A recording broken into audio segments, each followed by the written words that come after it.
Estado. Gracias por atender la convocatoria, pastores, pastora, muchas gracias por la invitación. Si gustan, sentarse. Qué gorra tan linda. Bien, bueno, me presento, mi nombre es Diego Orjuela, me acompaña un equipo de líderes de Colombia, Fernando, Juan Diego, Jonathan, Cristian, tremendo equipo. Me acompaña Jeff desde Panamá, ya es colombiano el Jeff, ya está entre nosotros. Bueno, vamos a aprovechar este tiempo antes de la reunión para que hablemos un poco de lo que es OnePlus. OnePlus surgió como una estrategia basada en la parábola de la oveja perdida, que está en Lucas capítulo 15 versículo 4, donde dice: ¿quién de ustedes que teniendo 100 ovejas, si extravía una, no deja las 99 y va en busca de la que perdió? Y cuando la encuentra, la toma en sus brazos y va a donde sus amigos y les cuenta que lo que se había perdido ha sido hallado, y les dice: hagamos fiesta por la oveja que ha sido encontrada. Esa palabra Dios nos la dio hace unos meses, y meditando en ella pudimos ver que allí había una riqueza grandísima, y es lo que quiero compartir en esta primera parte de taller. ¿Cómo para Dios es importante el número 1? ¿Cómo para Dios es supremamente valioso salvar una vida? Y a partir de esa vida pueden ocurrir cosas extraordinarias, pueden ocurrir cosas milagrosas. Y quiero pedirle que por favor incline su rostro. Vamos a orar. Padre, en el nombre de Jesús, gracias. Qué honor estar en esta iglesia, Señor. Qué honor compartir con tus hijos. Qué honor, Señor, poder contagiar esa antorcha de la evangelización, de ganar a los perdidos, de traerlos uno a uno a tu casa. Como dice la Escritura, que día tras día se añadan aquellos que han de ser salvos a tu iglesia, Señor, en el nombre de Jesús. Gracias te damos, mi Dios. Amén y amén. Quiero compartir el fundamento bíblico de donde salió esta estrategia. Como ya se lo mencioné, está en Lucas capítulo 15, versículo 4. Pero si bien ahí se narra la parábola de la oveja perdida, a lo largo del ministerio de Jesús, uno encuentra cómo para Jesús ganar uno era muy importante. Quiero pedirle que vaya al Evangelio de San Juan capítulo 1 verso 35 en adelante. Juan capítulo 1 verso 35 en adelante. Dice así: el siguiente día otra vez estaba Juan y 2 de sus discípulos, y mirando a Jesús que andaba por allí, dijo: he aquí el Cordero de Dios. Le oyeron hablar los 2 discípulos y siguieron a Jesús. Y volviéndose Jesús y viendo que le seguían, les dijo: ¿qué buscan?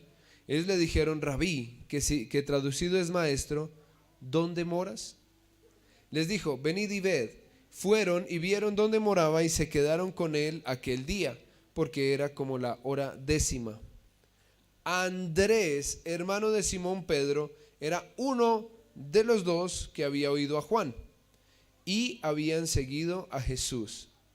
Este halló primero a su hermano Simón y le dijo: hemos hallado al Mesías, que traducido es el Cristo, y le trajo a Jesús.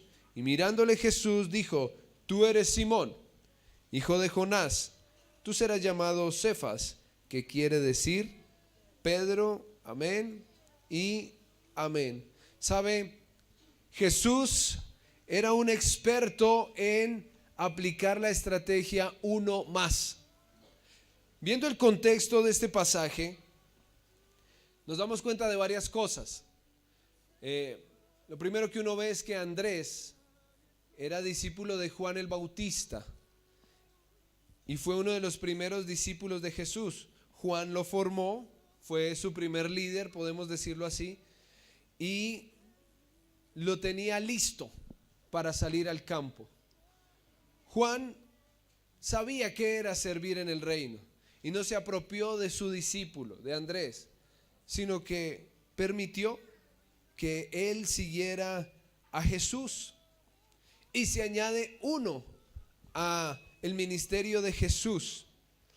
Cuando Andrés llega a las manos de Jesús, su vida es transformada, su vida cambia. Jesús le muestra la salvación. ¿Por qué sabemos eso? Porque lo primero que le pregunta Andrés a Jesús es: ¿tú eres el Mesías? Y Jesús le dice: venga y mira. Venga y mira. Cuando va Andrés y comparte con Jesús, se da cuenta que era el Mesías y no se separa de él hasta el final del ministerio terrenal de Jesús. Vemos ahí como uno es ganado y reafirmado en el ministerio de Jesús. Ahora, ¿qué pasó con Andrés? Andrés, leíamos en el pasaje, sigue a Jesús, pero leíamos en el verso 41 y 42 que halló primero a su hermano Simón Pedro y le dice: Pedro, encontramos al Mesías, camine, se lo muestro. Y narra la historia de cómo Andrés se gana, ¿cuántos? A uno. Andrés no se ganó a más nadie. De hecho, no hay registro bíblico de alguna predicación multitudinaria de Andrés. Se ganó a Pedro. Andrés vuelve a aparecer por allá cuando se lleva a cabo el milagro de la multiplicación de los peces y del pan. Andrés se ganó a Pedro, a uno solo. Pero como Andrés sabía qué era la estrategia uno más, cuando lleva a Pedro a los pies de Jesús, Pedro es transformado y Pedro se convierte en un ganador de almas. De hecho, acerca de Pedro, sí habla la Biblia que en su primera predicación pública se ganó 3,000.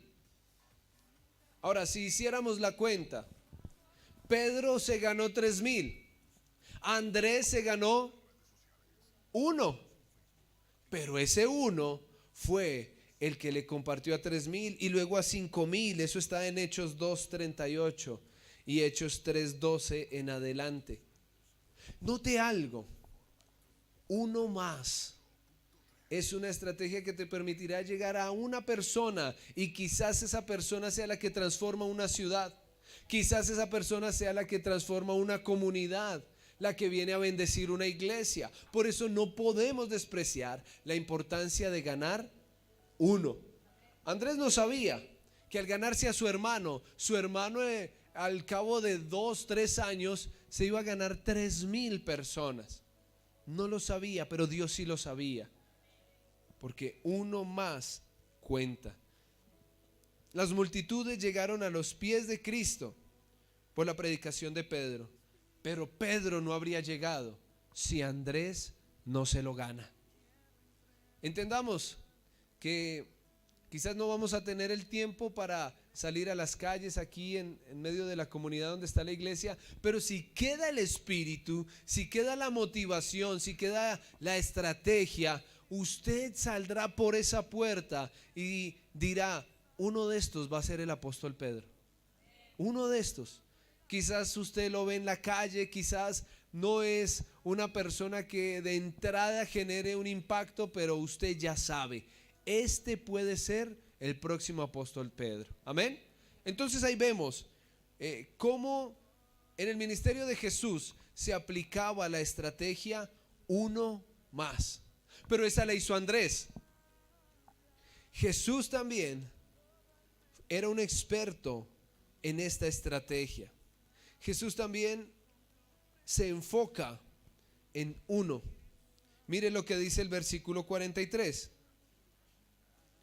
Dice: el siguiente día quiso Jesús ir a Galilea y halló a Felipe y le dijo: sígueme. Y Felipe era de Betsaida, la ciudad de Andrés y Pedro.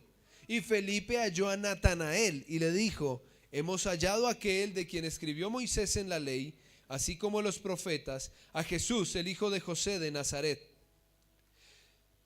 Jesús, al día siguiente, esto nos enseña que esto se puede aplicar en cualquier momento. Fue y se ganó ¿a cuántos? Diga conmigo, a uno. A Felipe. Fue y se lo ganó, lo invitó a que fuese su seguidor, lo tuvo en su equipo, le dio formación. Felipe vio cómo se hacían milagros, cómo se multiplicaba la comida. Y Felipe va y se gana a otro, a Natanael. Se gana a uno solo. ¿Sabe? A lo largo de la Biblia, poco se habla de lo que hizo Natanael. Poco se habla de lo que Natanael logró. Pero la historia bíblica cuenta que Natanael fue uno de los discípulos de Jesús encargado de sacar el evangelio hacia la India.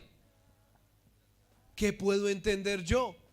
Se ganaron uno, pero ese uno fue y predicó a toda una nación. Si nosotros entendemos el valor de ganar a una persona, el valor de predicarle a una persona, eso puede cambiar la vida. Natanael es el mismo Bartolomé que encontramos en algunas de nuestras Biblias. Él fue, después de que el Espíritu Santo los llenó en Pentecostés, ya Jesús había ascendido a los cielos, ellos se dispersaron y hay poco rastro bíblico de lo que pasó con ellos, pero sí hay relatos históricos de lo que fue de sus vidas. Y por eso sabemos que Bartolomé, es decir, Natanael, que fue ganado por Felipe, fue enviado a la India y allí le predicó a toda esta nación. Uno se ganó a otro para ir a ganar una nación. ¿Qué podemos ver acá? Las naciones podrán ser alcanzadas por uno. Las multitudes podrán llegar por uno. ¿Cuál es nuestra tarea? Vaya y traigamos ¿a cuántos? A uno. Y si él se queda en la iglesia, si lo formamos como Jesús hacía con sus discípulos, él después se va a ganar ¿a cuántos? A miles. Quizás él también sale y se gana a uno. Pero esto no para. No para. Y esto lo que hace es quitarle un peso al liderazgo. Tengo entendido que aquí están los líderes, los diáconos de la iglesia, los que han asumido la carga, la responsabilidad de llevar a cuesta su ministerio. A veces esa carga se ve muy grande, pero cuando entendemos cómo Jesús hacía las cosas, el peso se quita, la carga, el estrés se quita, porque ya entiendo yo que tengo que ganar ¿a cuántos? A uno. A uno. Y de uno en uno vamos llenando el reino de los cielos. Amén. ¿Vamos bien hasta ahí? Entonces vemos cómo Andrés lo hacía, cómo Jesús lo hizo también, pero resulta que Jesús no solo ganaba hombres, Jesús ganaba mujeres. Y note esto. Vaya por favor al Evangelio de San Juan, capítulo 4, versículo 9.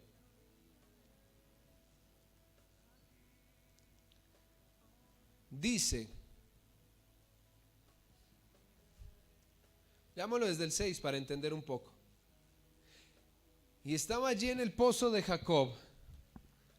Entonces Jesús, cansado del camino, se sentó así junto al pozo. Era como la hora sexta. Vino una mujer de Samaria a sacar agua y Jesús le dijo: dame de beber. Pues sus discípulos habían ido a la ciudad a comprar de comer. La mujer samaritana le dijo: ¿cómo tú, siendo judío, me pides a mí de beber, que soy mujer samaritana? Porque judíos y samaritanos no se tratan entre sí. Respondió Jesús y le dijo: si conocieras el don y quién es el que te dice dame de beber, tú le pedirías y él te daría agua viva. Dejémoslo hasta ahí. Aquí hay algo muy especial. Jesús se gana a una dama. No solo ganó hombres, ganó mujeres. Le compartió el amor del Señor, de su amor a una mujer. Pero el contexto nos enseña varias cosas que necesitamos aprender a la hora de la práctica. Y es que Jesús le predica a uno pasando por encima de barreras culturales, pasando por encima de barreras religiosas. Él comparte su amor y salvación. Por eso la mujer se sorprende, por eso le dice: usted, como siendo judío, me habla a mí, que soy samaritana, y entre nuestros pueblos no nos hablamos. ¿Sabe? A Jesús no le importaban esas barreras. A nosotros, como la iglesia del Señor, no nos deben importar esas barreras. No nos deben importar las barreras culturales, no nos deben importar las barreras religiosas, no nos deben importar ni siquiera las costumbres. No puede haber prejuicios para ganar uno más. El pozo estaba solo, solo había una mujer, y Jesús no desaprovechó la oportunidad. Le habló de su amor. Ahora, ¿cómo entendemos que Jesús rompió los prejuicios? Y es que hoy día puede haber prejuicios.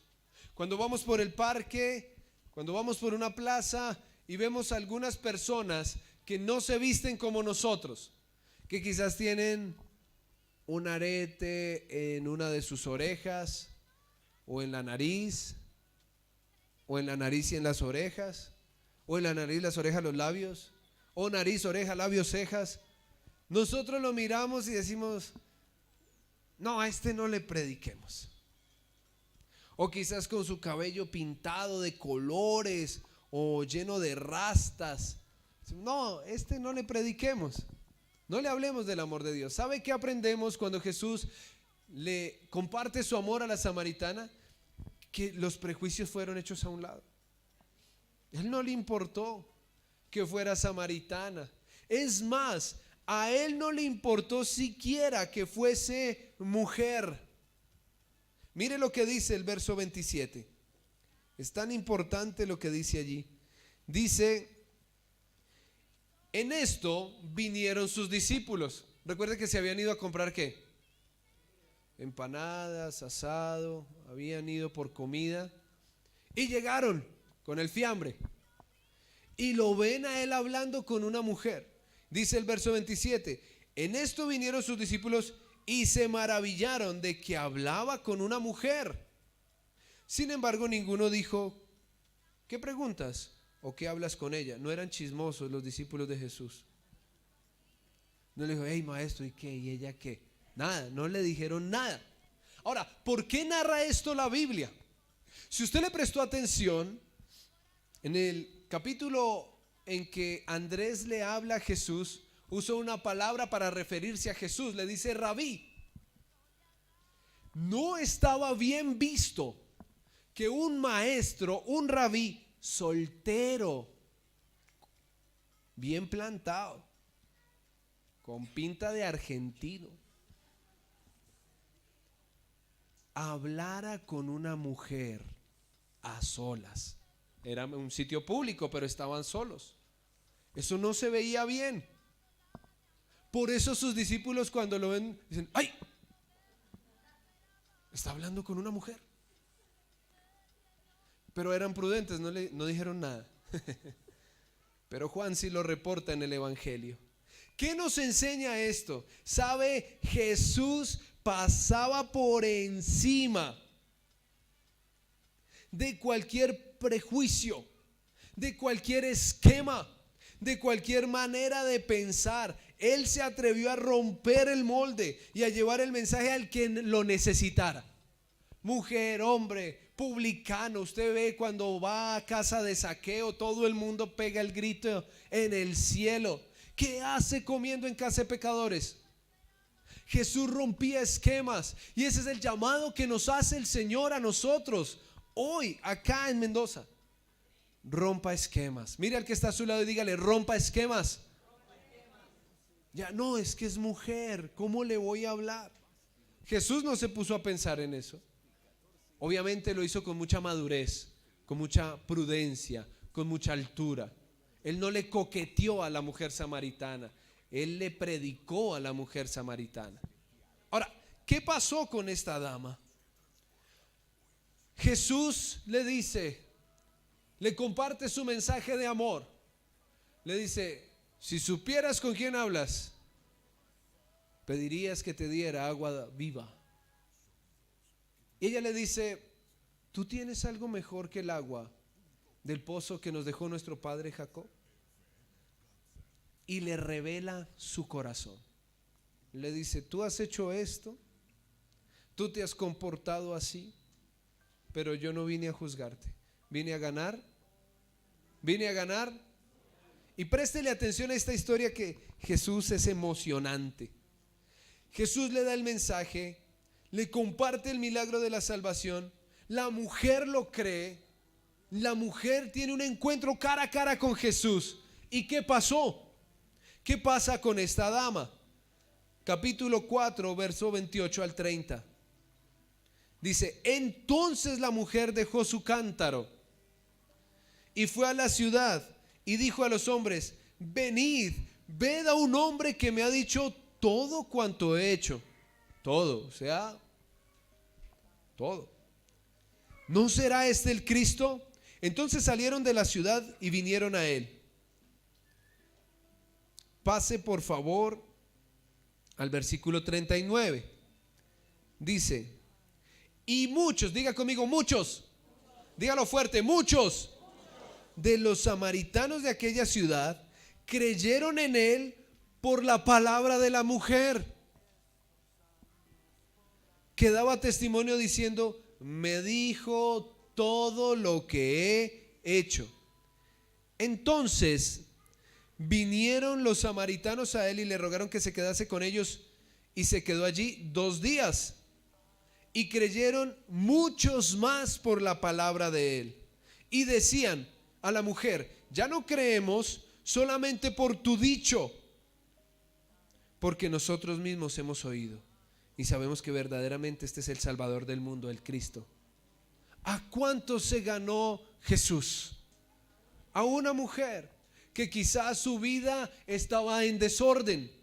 Jesús le revela su área emocional, le dice, tú no estás con tu marido, has tenido otras aventuras, y el que tienes hoy día no es tu esposo, es una aventura. Y le revela el corazón. ¿Cuánta gente está en la calle que quizás también tiene una vida desordenada? Y eso pasa, lamentablemente es inevitable. Ahora, no podemos salir al mundo a tratar de ganar a los ángeles. Este tiene cara de santo, ganémoslo. No, en el mundo vamos a encontrar hombres y mujeres que tienen una condición moral como la de la mujer samaritana. ¿Y qué le vamos a hacer? Jesús no la rechazó. Jesús la confrontó a que tuviese un encuentro con él.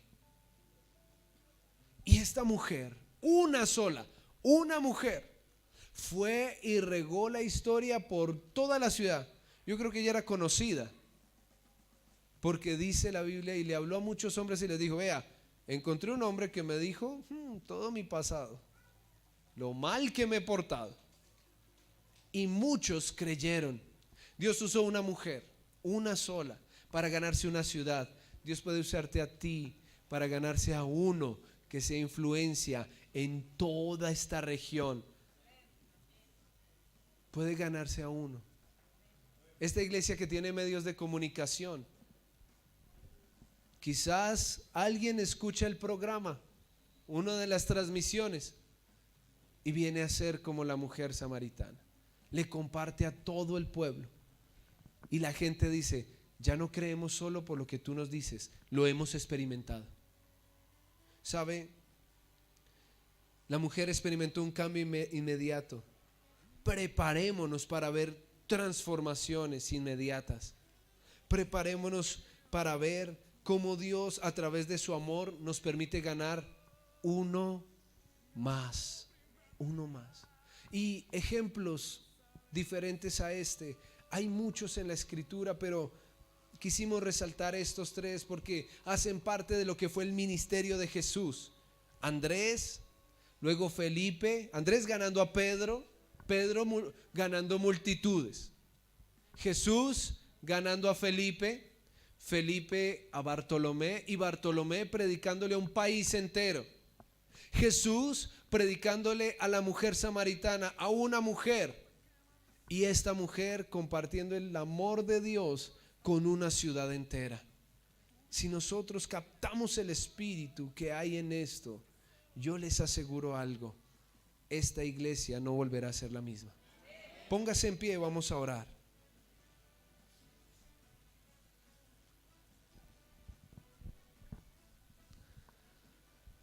Amado Señor, tú nos enseñas el valor de uno.